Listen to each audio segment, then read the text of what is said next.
Party ఉంది, psycho party, ముద్దుగా గొడ్డల party అని మేము పేరు పెట్టాం.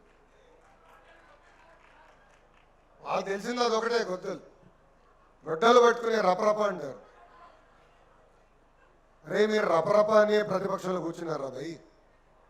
ప్రతిపక్ష నేత హోదా కూడా ప్రజలు మీకు ఇవ్వలేదు. మీలాంటి వాళ్ళు ఎంతోమంది చూసాం, ఇలాంటి సినిమాలు ఎన్నో చూసాం. ఎండ్ కార్డ్ వేసేది మటుకు ఇక్కడ ఉన్న పసుపు సైన్యమని ఆ గొడ్డలి బ్యాచ్కి చెప్తున్నా. కార్యకర్తలు అందరూ నన్ను అడుగుతున్నారు, రెడ్ బుక్లో నెక్స్ట్ పేజ్ ఎప్పుడు ఉంటుందని. అరే రెడ్ బుక్ పేరు చెప్తేనే వాళ్ళకి పడిపోతుందిరా భయ్, ఏం చేయాలి చెప్పు? ఏనంటే రెడ్ బుక్ రాజ్యాంగం అంటున్నావు. ఎస్, ఎర్ర బుక్ పట్టుకుని ఊరు తిరిగినా, ప్రతి మీటింగ్లో చెప్పినా, ఎవరైతే చట్టాలు ఉల్లంఘించి ప్రజల్ని మా కార్యకర్తలు ఇబ్బంది పెట్టారో వాళ్ళని వదిలిపెట్టాం, చట్టపరమైన యాక్షన్ తీసుకుంటాం, తప్పనిసరిగా తీసుకుంటాం, ఎవరిని వదిలిపెట్టాం. ఆ డౌట్ కార్యకర్తలకు అవసరం లేదు. వాళ్ళు అసభ్యంగా మాట్లాడుతున్నారు. ఎస్, ఇప్పుడు కూడా చూస్తున్నాం, బూతులు తిడతారు, అసభ్యంగా మాట్లాడతారు. వాళ్ళకి ఇంకా బుద్ధి రాల. ఆ 11 కూడా వద్దనుకుంటున్నట్టున్నారు. ప్రజలు అన్నీ గమనిస్తున్నారు. నేను కార్యకర్తలందరినీ కోరేది ఒక విషయం, అహంకారం వద్దండి, అలక వద్దండి. ఈరోజు అహంకారం వల్లనే 151 11 అయింది. ప్రజలకి దగ్గర ఉందాం, ప్రజలతో మమేక్యం అవుదాం. సమస్యలు ఉంటాయి, అన్ని కోరికలు దేవుడు కూడా తీర్చలేడు, కానీ పనిచేసే బాధ్యత మనందరి పైన ఉంది. అది ఇక్కడ ఉన్నా మనందరం గుర్తుపెట్టుకోవాలి. ప్రత్యేకంగా వేదిక పైన ఉన్న పెద్దలు అది గుర్తుపెట్టుకోవాలని ఈ సభాముఖంగా కోరుతున్నాం. ప్రజలు ప్రతిదీ గమనిస్తున్నారు, మనం వేసే ప్రతి అడుగు చూస్తారు. నేను కూడా ఒక దశలో అధైర్యపడ్డా. 2019 ఎన్నికలు ఓడిపోయిన తర్వాత ఇంత మంచి కార్యక్రమం చేసాం, ఇంత అభివృద్ధి చేసాం, కియా మోటార్స్ని ఏకంగా పెనుగొండ తీసుకొస్తే పెనుగొండ కూడా ఓడిపోయాం ఏంటి అని ఒక బాధ కలిగింది, ఆవేదన కలిగింది. కానీ కరెక్ట్గా 5 సంవత్సరాల తర్వాత ప్రజలు ఎలాంటి తీర్పు ఇచ్చారో మనందరం చూసాం. సో ప్రజలందరూ అన్నీ గమనిస్తున్నారు. మనందరం అప్రమత్తంగా ఉండాలి, ప్రజలకు అందుబాటులో ఉండాలి, ప్రజలతో మమేక్యం అవ్వాలి. మన మధ్యలో సమస్యలు ఏమనుంటే 4 గోడల మధ్యలో కూర్చుని ఆ సమస్యలు పరిష్కరించుకోవాలని ఇక్కడున్న కార్యకర్తలందరికీ నేను పిలిపిస్తున్నా. మీరందరూ చూశారు, మనం జరిగిన బడ్జెట్ సమావేశంలో 13 రోజులు, రోజుకి 2 పార్లమెంట్లో ఉన్న ఎమ్మెల్యేలు ఎంపీలని వాళ్ళ కుటుంబ సభ్యులతో కలిసి మేము భోంచేసాం. ఆ రోజు చాలా స్పష్టంగా చెప్పారు, రాజకీయాలు మాట్లాడడానికి లేదండి, మగవాళ్ళు ఒక పక్కన ఆడవాళ్ళు ఒక పక్కన కూర్చునేందుకు లేదు, కుటుంబంతో కూర్చోవాలని. ఎన్ని లవ్ మ్యారేజ్లు ఉన్నాయో అప్పుడు ఆశ్చర్యపోయా. ఆ కలయిక కావాలి. మన నాయకులు కూడా నేను పిలిపించా. ముందల ఎమ్మెల్యేలు, ఎంపీలు, పార్లమెంట్ పార్టీ అధ్యక్షులు అందరూ నెలకొకరి ఇంట్లో కలవాలి, మమేక్యం అవ్వాలి. సమస్యలు ఏమైనా ఉంటే కూర్చుని పరిష్కరించుకోవాల్సిన బాధ్యత మీ పైన ఉంది. దాంతోపాటు ఎమ్మెల్యేలు ఉన్నవారు క్లస్టర్ ఇన్ఛార్జీలతో, దాని తర్వాత యూనిట్ వాళ్ళతో, బూత్ వాళ్ళతో దశల వారీగా కూర్చోవాలి, పరిచయాలు పెంచుకోవాలి. వాళ్ళ సమస్యలు ఏమైనా అక్కడనే తెలుసుకుని పరిష్కరించే దిశగా పనిచేయాలి. వేదిక పైన ఉన్న పెద్దలందరికీ ఈ సభాముఖంగా నేను కోరుతున్నా. ఆర్థిక శాఖ మార్చులు వేదిక పైన ఉన్నారు. ఆయన ఎప్పుడు చూసినా దండం పెట్టి లక్ష్మీ అని పేరు ముద్దుగా పిలుస్తా. మీరు చూశారు, చాలా టెన్షన్లో ఉంటాడు ఆయన. ఈరోజు ఆయన పుట్టినరోజు. ఆయన ఎంత ఇబ్బంది పడుతున్నారో మా అందరూ తెలుసు. గత ప్రభుత్వం అప్పులు చేసుకుంటూ పోయింది, అభివృద్ధి చేయలేదు, పరిశ్రమలు తీసుకురాలేదు, అనేక ఇబ్బందులు ఉన్నాయి. అయినా కూడా సూపర్ 6లో మనం హామీలు ఇచ్చాం, హామీలు నిలబెట్టుకోవాలని ఆహర్నిశలు ఆయన కష్టపడుతున్నారు. మీరు ఆలోచించండి, ఈరోజు భారతదేశంలో ఆంధ్ర రాష్ట్రం తప్ప ఏ రాష్ట్రంలో 4,000 రూపాయలు పెన్షన్ ఇవ్వట్లేదు. ధనిక రాష్ట్రాల్లో 2,000 రూపాయల పెన్షన్. అలాంటిది వృద్ధులకి 4,000 రూపాయలు, వికలాంగులకి 6,000 రూపాయలు, బెడ్కి పరిమితం అవుతే 15,000 రూపాయలు అందించే ఏకైక రాష్ట్రం ఆంధ్ర రాష్ట్రం. తల్లికి వందనం. ఇంట్లో ఎంతమంది పిల్లలున్నా అంతమంది పిల్లలకి తల్లికి వందనం ఇచ్చాం. స్త్రీ శక్తి కింద మహిళలు ఈరోజు బస్సులో ఉచితంగా ప్రయాణిస్తున్నారు. దశల వారీగా అంటే సంవత్సరానికి 3 గ్యాస్ సిలిండర్లకి మనం డబ్బులు వేస్తాం. వేసింది కూడా ఎన్డీఏ ప్రభుత్వం. ఇలా ఇచ్చిన హామీలు ఒక పద్ధతి ప్రకారం చేసుకుంటూ పోతున్నాం. 16,000 డిఎస్సి పోస్టులు భర్తీ చేశాం. 6,000 పోలీస్ పోస్టులు మనం భర్తీ చేశాం. ఎవరు ఉంచిన విధంగా జాబ్ క్యాలెండర్ కూడా విడుదల చేసి యుద్ధ ప్రాతిపదికంగా అది ఫిల్ చేసే బాధ్యత కూడా మేము తీసుకుంటాం. ఇది ఎందుకు చెప్తున్నానంటే మనం ప్రజలకి తెలియజేయాలండి. ఒక పక్కన పనులు చేసుకుంటూ పోతున్నాం, ఇంకో పక్కన మాట్లాడపోతే చెప్పుకోపోతే అన్యాయం చేసిన వారు మనం అవుతాం. ఎవరిని ఊహించారా అనంతపూర్ జిల్లాకి కారు తయారు చేసే పరిశ్రమ వస్తుందని? ఏనాడైనా మనం ఊహించామా? కియా తీసుకొచ్చాం. రేపు ఏకంగా కార్లే కాదు, ఫైటర్ జెట్లు కూడా మన గడ్డ పైన తయారు చేయించే బాధ్యత మనం తీసుకుంటున్నాం. అభివృద్ధి సంక్షేమం అనేది జోడెద్దుల బండి. ఈ రెండు కలిసికట్టుగా మనం ముందలు తీసుకెళ్తున్నాం. ఈరోజు కేంద్రంలో నరేంద్ర మోడీ గారు, రాష్ట్రంలో చంద్రబాబు నాయుడు గారు. ఇతర రాష్ట్రాల్లో నమో అంటే నరేంద్ర మోడీ, కానీ ఆంధ్ర రాష్ట్రంలో నమో అంటే నాయుడుజీ మోడీజీ జోడీ. ఈరోజు ఎన్డీఏలో మనం కీలకమైన పాత్ర వహిస్తున్నాం కనుకనే విశాఖ ఉక్కుని కాపాడుకున్నాం. విశాఖకి రైల్వే జోన్ తీసుకొచ్చాం. అమరావతి పనులు పరిగెత్తిస్తున్నాం. పోలవరం పూర్తి చేయబోతున్నాం. రాయలసీమకి ఏకంగా ఫైటర్ జెట్ తయారు చేస్తున్నాం. ఆ పరిశ్రమలు తీసుకొస్తున్నాం. కర్నూలులో హైకోర్టు బెంచ్ ఏర్పాటు చేయబోతున్నాం.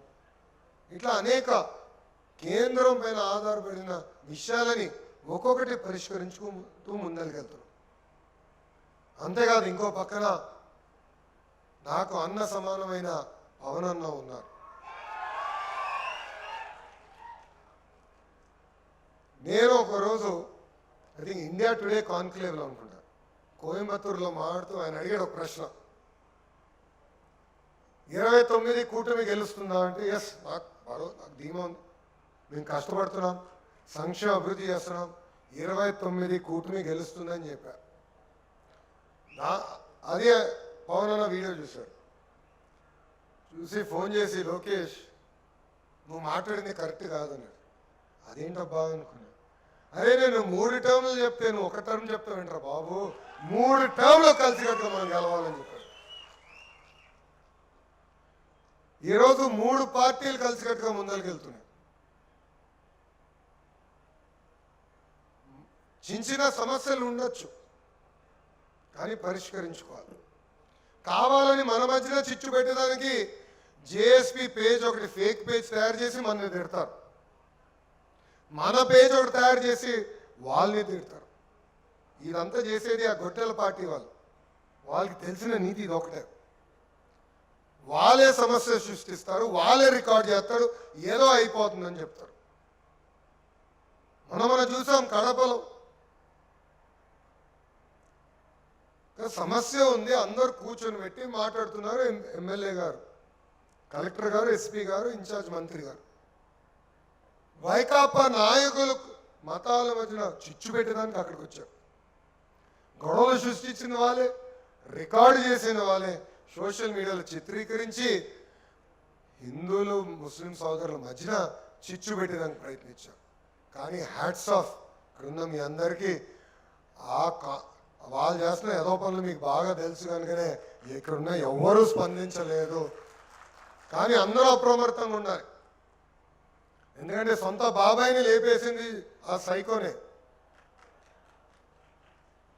మీ అందరూ తెలుసు, సొంత బాబాయిని వాళ్ళే లేపేసి నెక్స్ట్ డే ఒక ఫుల్ పేజ్లో చంద్రబాబు నాయుడు గారి చేతిలో కత్తి పెట్టి నారాసుర రక్త చరిత్రను రాశారు అన్నాడు. మనం చెప్పుకోలేకపోయాం, ఆనాడు ప్రజలు నమ్మారు. మనం తీవ్రంగా నష్టపోయాం దానివల్ల. సో అప్రమత్తంగా ఉండాలి. మన మధ్యలో చిచ్చు పెట్టడానికి వాళ్ళు ప్రయత్నిస్తారు. ఇదంతా గమనించాలని ఇక్కడున్న కార్యకర్తలందరినీ నేను కోరుకుంటున్నాను. ఇక్కడున్న క్లస్టర్ ఇన్ఛార్జీలు ట్రైనింగ్ వచ్చినప్పుడు నేను చాలామందితో కలవడం జరిగింది. ఒక టీం నేను కానీ నేను ఇంకో టీం మన అధ్యక్షుడు చంద్రబాబు నాయుడు గారు కలుస్తాం జరుగుతుంది. ఎప్పుడన్నా ఒకసారి మిస్ అవుతున్నాం తప్ప వాళ్ళని కలుస్తున్నాం, వాళ్ళ సమస్యలు తెలుసుకుంటున్నాం, కాఫీ కబుర్లు ఏర్పాటు చేసుకుని క్షేత్రస్థాయిలో లోకల్గా ఇష్యూలు ఏంటి, అధికారులు ఎట్లా స్పందిస్తున్నారు, ఫీడ్బ్యాక్ ఏంటని అవన్నీ తీసుకుని కరెక్ట్ చేసుకుంటూ వెళ్తున్నాం. అన్నీ పర్ఫెక్ట్ అయిందని నేను అనట్లేదు, సమస్యలు ఇంకా ఉన్నాయి. కానీ ఆ సమస్యలు పరిష్కరించే దిశగా మేమందరం పనిచేస్తున్నామని ఈ సభాముఖ కార్యకర్తలందరికీ నేను తెలియజేస్తున్నా. గౌరవ ఎమ్మెల్యే గారు కూడా నేను విషయం కోరుతున్నా. వేదిక ముందున్న కార్యకర్తలు 5 సంవత్సరాలు కష్టపడ్డారు, పాదయాత్రలో నాతో నడిచారు. ఆ రోజు మా స్టూల్ లాక్కున్నా మైక్ లాక్కున్నా నాకు అండగా నిలబడింది మా తెలుగు మహిళ. వాళ్ళందరినీ మీ గుండెల్లో పెట్టుకుని కాపాడాల్సిన బాధ్యత ఇక్కడున్న శాసనసభ్యుడిగా మీ పైన ఉందని ఈ సభాముఖం నేను తెలియజేస్తున్నాను. వాళ్ళు లేకపోతే మీరు లేరు, నేను లేను. దయచేసి ఇది మనం గుర్తుపెట్టుకోవాలి. పదవుల్లో ఎవరు శాశ్వతం కాదు, లోకేష్ కూడా శాశ్వతం కాదు. నేను తప్పులు చేసుకుంటా పోతే చంద్రబాబు నాయుడు గారు 3 నెలలు చూస్తాడు, 3 సార్లు చెప్తాడు, 4వ సారి పదవి బీకేస్తాడు. అది ఇక్కడ మనందరం గుర్తుపెట్టుకోవాలి. నేను పట్టణ పార్టీ అధ్యక్షుడిని అయిపోయా, నేను డివిజన్ అధ్యక్షుడు అయిపోయా. 2 సంవత్సరాలను ఎవడు పీకలేడు అనుకుంటే చాలా పొరపాటు పడిపోతున్నా. కార్యకర్తలు నిర్ణయిస్తారు, ప్రజలు నిర్ణయిస్తారు మనం ఎక్కడ ఉంటాము. చంద్రబాబు నాయుడు గారు క్షేత్రస్థాయిలో ఫీడ్బ్యాక్ తీసుకుంటున్నారు, కరెక్ట్ చేసుకుంటూ వెళ్తున్నారు. ఇది ఇక్కడ ఉందా మనందరం గుర్తుపెట్టుకోవాలని నాయకులందరికీ తెలియజేసుకుంటున్నాను. కలిసికట్టుగా పనిచేద్దాం. పదవులు ఇచ్చాం, కార్పొరేషన్ చైర్మన్ పదవులు వచ్చినాయి, ఇవ్వాల్సిన వాళ్ళు ఉన్నారు. అందరికీ న్యాయం చేశానని అనట్లేదు, ఎవరికి న్యాయం చేయలేదంటాం కూడా కరెక్ట్గా పద్ధతి ప్రకారం చేసుకుంటూ వెళ్తున్నాం. కానీ అనుకున్న ఆశీస్సులు సాధించాలంటే ప్రభుత్వ కొనసాగింపు కూడా చాలా చాలా అవసరం. ఇది ఇక్కడ ఉన్న అందరం గుర్తుపెట్టుకోవాలి. గుజరాత్ చూడండి, ఒరిస్సా చూడండి, ఇంత అద్భుతంగా అభివృద్ధి చెందినాయంటే అక్కడ ఒకే పార్టీ ప్రతిసారి గెలుచుకుంటూ వస్తుంది కనుకనే వాళ్ళు అభివృద్ధి చేసుకుంటూ ముందుకు వెళ్తున్నారు. గత ప్రభుత్వంలో మనందరం చూసాం, అభివృద్ధి శూన్యం, గుంటలు కూడా పూడ్చలేదు.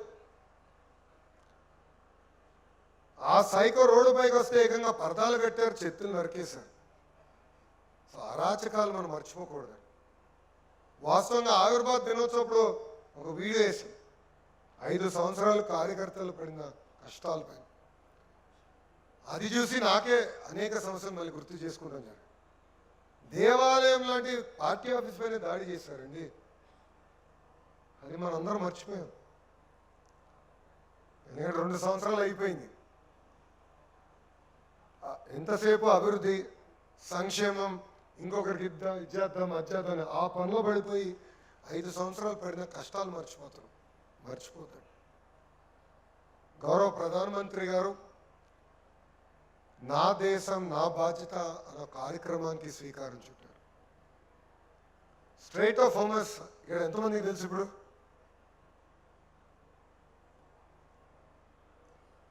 అమెరికాకి ఇరాన్ మధ్యలో యుద్ధం జరుగుతుంది, దాని గురించి ఎంతమందికి తెలుసు? అందరికీ తెలుసు. ఆ యుద్ధం వల్ల స్ట్రైట్ ఆఫ్ హోమస్ అని ఒక ప్రాంతం, పడవలన్నీ అక్కడి నుంచి వస్తాయి. క్రూడ్ ఆయిల్ అంటే పెట్రోలియం ప్రోడక్ట్స్ తీసుకొచ్చే షిప్లన్నీ అక్కడి నుంచే రావాలి. అది ఇరాన్ ఆపేసింది. అంతేకాదు రాబోయే రోజుల్లో షిప్ వెళ్ళాలంటే ఒకప్పుడు ఫ్రీగా ఉండేది, ఇప్పుడు వాళ్ళు ఛార్జ్ చేస్తారంటున్నారు. దానివల్ల అనేక ఇబ్బందులు ఎదుర్కొంటారు. ధరలు పెరిగినాయి, బంగారం ధరలు పెరిగినాయి, అన్నీ మనం చూసాం. గౌరవ ప్రధానమంత్రి గారు ఒక పిలుపిచ్చారు, నా దేశం నా బాధ్యత. 2 కార్లు వాడే వాళ్ళు 1 కారు వాడండి, అందుకే నేను ఇక్కడ 2 వాహనాల్లో వచ్చా. మంత్రులు కారు కూడా రాలే, నాది ఎక్కించుకుని వచ్చా, తీసుకొచ్చా ఇద్దరు. వాళ్ళ కారు కూడా రానిలా. ఎందుకంటే ప్రతి లీడర్ని మనం పొదుపు చేయాలి, ప్రతి లీడర్ చాలా ఇంపార్టెంట్, అది గుర్తుపెట్టుకోవాలి. బంగారం కొనుగోలు కూడా తగ్గించాలని ఎవరో ప్రధానమంత్రి గారు పిలిపించారు. వంటల్లో కూడా నూనె తగ్గిస్తే ఆరోగ్యానికి మంచిదని ప్రధానమంత్రి గారు పిలిపించారు, అది కరెక్టే. కనీసం 1 స్పూన్ అని తగ్గించాలి, కనీసం 1 స్పూన్ అయినా రోజు తగ్గించాలి, అది చాలా అవసరం. అట్లా ప్రధానమంత్రి గారు 7 అంశాలపైన పిలిపించారు. ఆ అంశాలతో మనం అనుసంధానం అవ్వాలి, ప్రజల్లో చైతన్యం తీసుకురావాలి. రాబోయే రోజులు ఒక ప్రభుత్వంగా కొన్ని బాధ్యతలు తీసుకుంటాం.